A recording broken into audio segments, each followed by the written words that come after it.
السلام علیکم ناظرین، میں ارشد سادات اور آپ دیکھ رہے ہیں سادات فیکٹس۔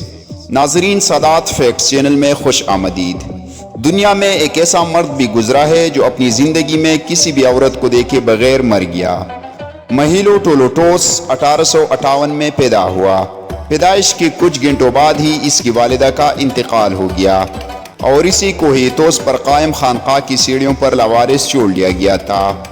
مہیلو ٹولوٹوس کو خانقاہ کے راہبوں نے اٹھا لیا اور گود لے لیا۔ یہ جگہ سخت روایات کے لیے جانی جاتی تھی۔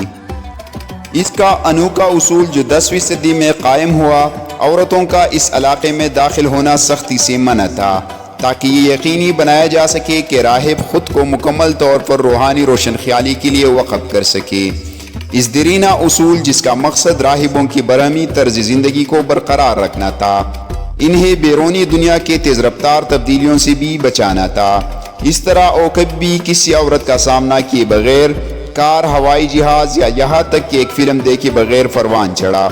1938 میں 82 سال کی عمر میں ٹولوٹوس کا انتقال ہو گیا۔ وہ کبھی بھی اپنے خانقاہی پناہگاہ کی حدود سے باہر نہیں نکلا۔ اس کی زندگی جو تنہائی اور روحانی حصول کا ایک قابل ذکر عہد نامہ ہے، کو ماؤنٹ ایتھوس کے راہبوں کی طرف سے منعقدہ ایک خصوصی تدفین کی تقریب کے ساتھ یادگار بنا دیا گیا۔ ان کا ماننا تھا کہ مہیلو ٹولوٹوس واحد مرد ہے جو کسی عورت کو دیکھے بغیر زندہ رہا اور مر گیا۔